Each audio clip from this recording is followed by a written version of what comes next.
Good morning, all. Everybody, okay?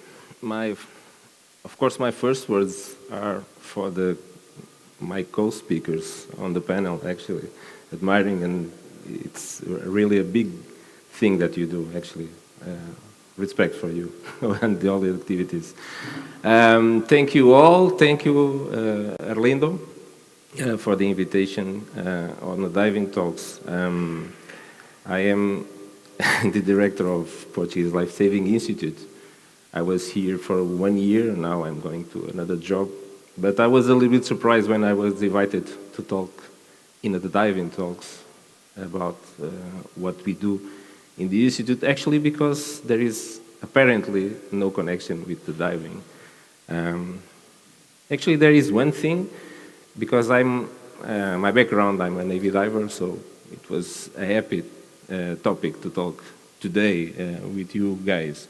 So the challenge was to talk about this, the diving and the rescue, about the institute that is 130 years old, where all the knowledge of life-saving and dedication was merged to train crew members for the lifeboats, and everybody linked to it that was merged. And my proposal is to talk I built a reflective model approach to talk about who are we, what we do, and then link with the diving. So a kind of starting point, actually.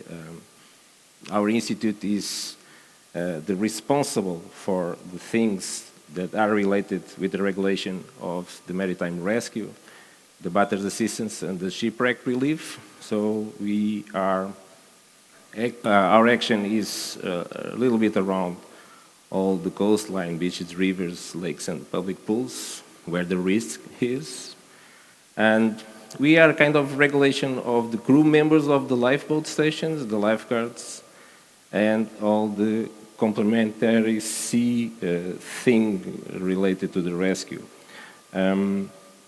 We assume a big responsibility on this, and we assume a big responsibility in the thing that we feel there is a lack, is that in Portugal we don't have so maritime safety culture between us. So it's surprising because actually we are a maritime country. So the first pillar of our institute is the activity of the lifeguards, where our institute is responsible for the certification of the schools, of the programs of the schools, of the trainers and the trainees.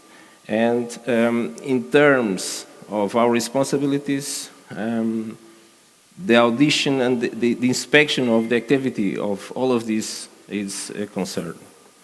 As I mentioned before, so our priority is to assume a big role in the education. And actually we promote several times cooperation with partners to make some awareness of this. So the second pillar, as I mentioned, is the Maritime Rescue Service. So we are responsible for supporting all the facilities and the fleet in all country, in our stations. We promote the training of the crews, and we try to evaluate the performance, the good performance of the crew members in terms of the crew as a team, and the part of the individual part. We cooperate and exchange experience in kind of an inter-agency and multi-agency approach. At least we try. And we are responsible for the certification in terms of survival, in terms of rescue, and the recovery techniques. Our training, our programs of training are directed, of course, for inside crew members' teams. So we start usually with these initial lifeboat crew members admission. We have career upgrades during the time. And we divide as well this training in specific, talking about maritime rescue.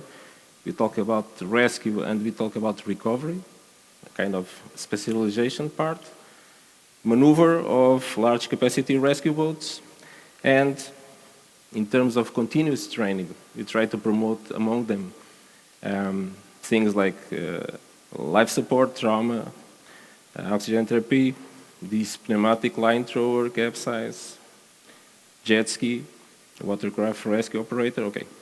A lot of continuous training that we try to call people from all the part of the countries to go to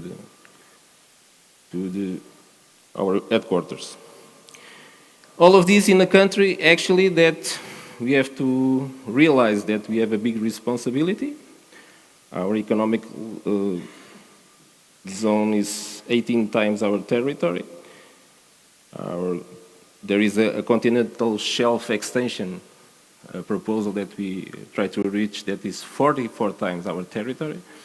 And we have a search and rescue responsibility that goes almost to the United States and to Cape Verde. So it's 62 times our territory of Portugal.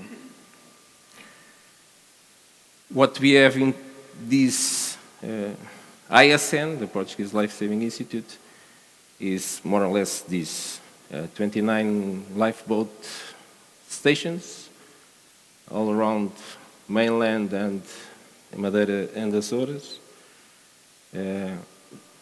We assume the existence of 149 crew members, but actually, as almost in our country, there is a little bit lack of people for working here as the crew members.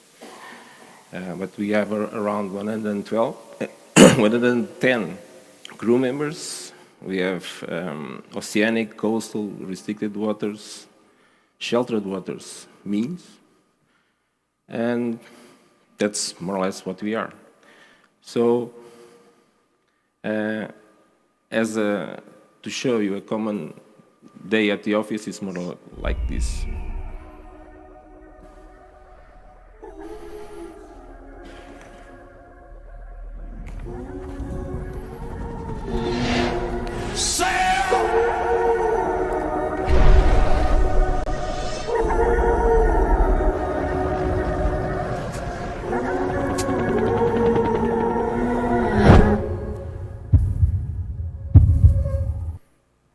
That was quick.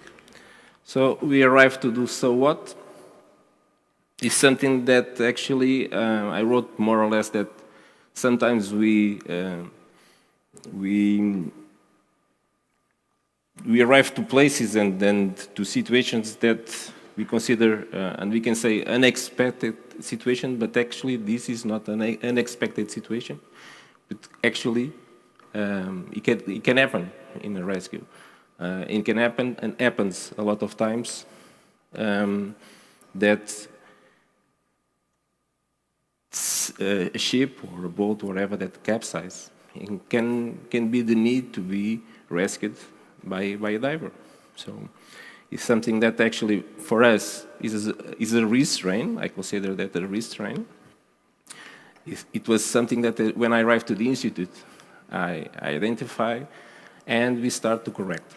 So kind of what I want to tell you right now is that actually we are starting to develop a program where we want to fix this. So we are talking about emergency response diving. So in all the conversations that we are starting now. What we want to do is to have these crew members as rescue divers. So they should have the ability to have emergency response diver. Then when he arrives to a situation, he can act. He, of course, is limited in the open water diving certification, of course. But he has to be a public safety diving operations. It's in the middle of this. So, and there are questions that we actually have to answer. We are talking about only rescue, or we're talking about recovery. Of course, for us, is rescue. That's the point. We want to arrive to a place and we have to go there and save someone. So it's a concern. We have to have the right tools, of course. Simple, I think simple and autonomous. I think less is more. And we have to have people that need specific training. They need specific tools, because I think that for problem solving, I think we have a lot of knowledge and something that actually accumulates for these 130 years. And then for the last point, what we need as well is a certification, because we deal with public and with people public safety. So in a way that we are right now, and the way I see it, and the Institute sees it, we have a crew member specialized in search and rescue. We need to give them the part of the scuba diver. We have a strong link with the Air Force, and he has to be a rescue swimmer as well.